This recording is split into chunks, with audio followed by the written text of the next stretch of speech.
Olá, a paz, tudo bem? Estamos aqui para fazer o comentário de mais uma lição da Escola Bíblica Dominical, dessa vez a lição de número 9, Hulda, a mulher que estava no lugar certo.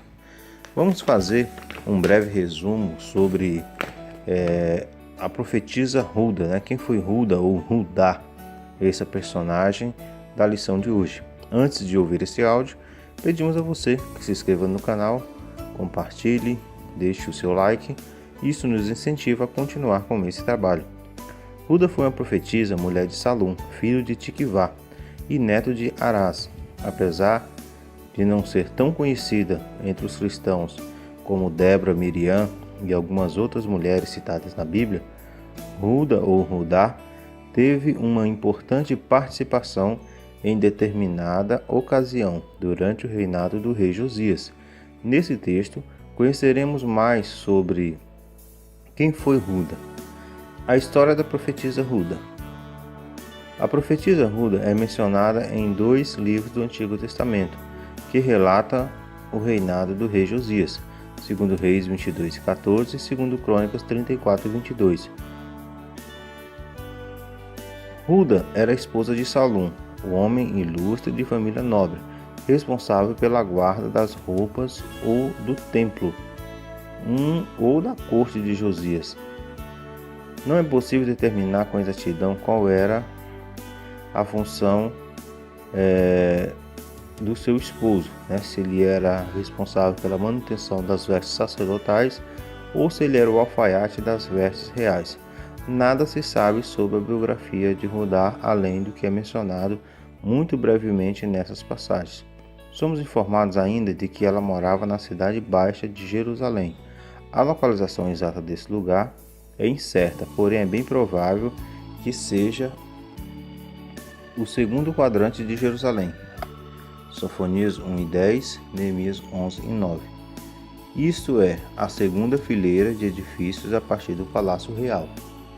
Entre os judeus, há uma tradição de que Hudá profetizava entre as mulheres, as senhoras da corte, porém a Bíblia não menciona nada acerca disso. O que está escrito é que Hudá foi contemporânea aos profetas Jeremias e Sofonias, né? Isso que se entende que ela era contemporânea desses profetas. Alguns intérpretes sugerem a possibilidade do marido de Hulda, Salum, ter sido o tio de Jeremias. A Bíblia cita cerca de 12 a 15 pessoas com este nome no Antigo Testamento, sendo o tio do profeta Jeremias uma delas. Entretanto, é impossível determinar ao certo se realmente se tratava do marido de Hulda. A profecia de Hulda. Hulda ou Hudá aparece na narrativa sendo consultada pelo sacerdote Ilquias, pelo escriba Safã, Aicão, Aqubor e Asaías, homens a favor de Josias, que se preocupou após a leitura do livro da lei descoberto na casa do Senhor. Josias havia introduzido reformas religiosas e estava empenhado na restauração do templo. Josias, de certa forma, sabia da situação lastimável de idolatria que havia tomado o povo. Entretanto, o rei teve a real noção de quão grave era a situação quando ouviu a leitura do livro da lei encontrado no templo. Ao ouvir as palavras do livro, Josias temeu a ira do Senhor, pois teve consciência de que o estado de desobediência em que o povo havia andado desde os seus antepassados. O rei rasgou suas vestes prontamente e ordenou que o Senhor fosse consultado. A ordem de consultar o Senhor naquele contexto significava pedir um parecer profético sobre aquela situação. Porém, ele não sabia exatamente como essas maldições se aplicavam àquela situação específica. Josias decidiu consultar então um profeta. Para que pudesse entender perfeitamente a situação, ele precisava de um oráculo profético.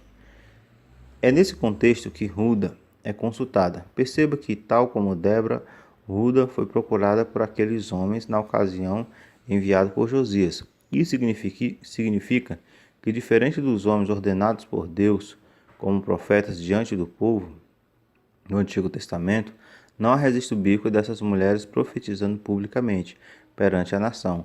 Isso é, reunindo o povo para dizer: assim diz o Senhor. Essas mulheres proclamavam a mensagem divina em particular, de modo que as pessoas foram até elas.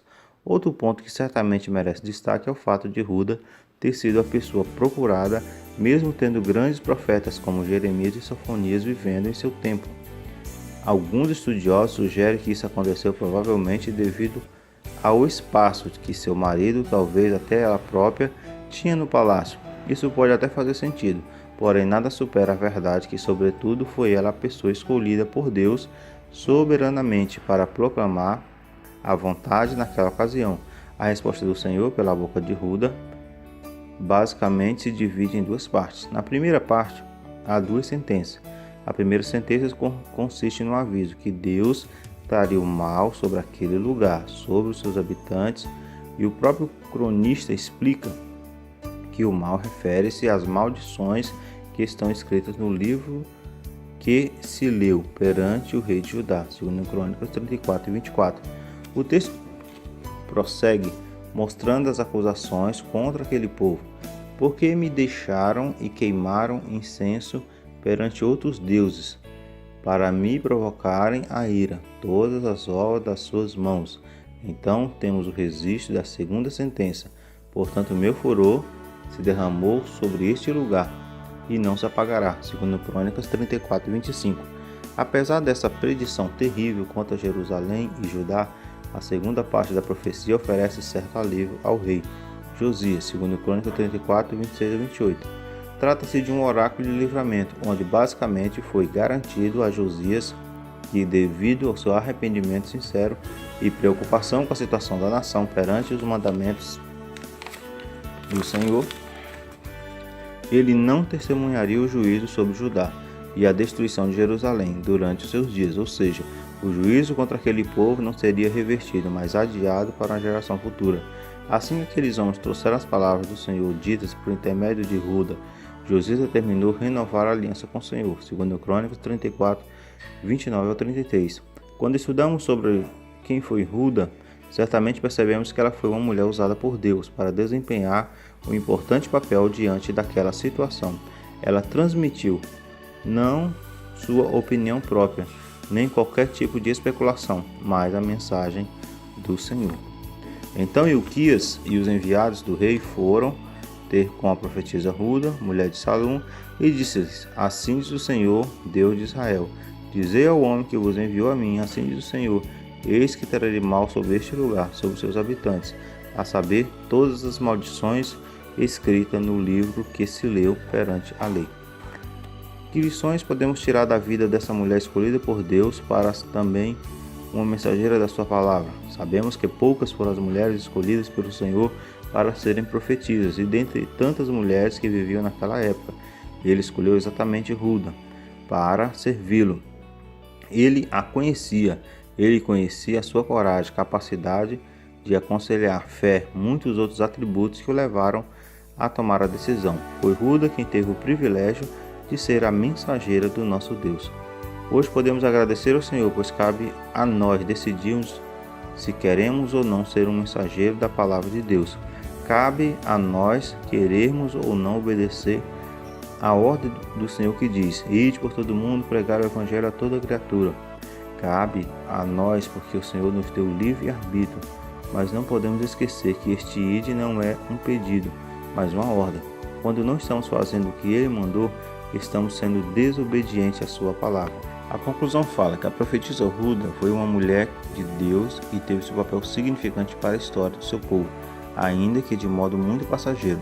Seu papel foi coadjuvante, mas o que importa é a qualidade do seu trabalho e não a extensão do seu ministério, sobre colocar-se no lugar que Deus lhe reservou com discrição e humildade, mas no momento certo entregou a mensagem de condenação de Deus ao povo de Judá, que de modo costumais se afastara dos caminhos do Senhor. Bem, que Deus abençoe. Até a próxima lição. Amém.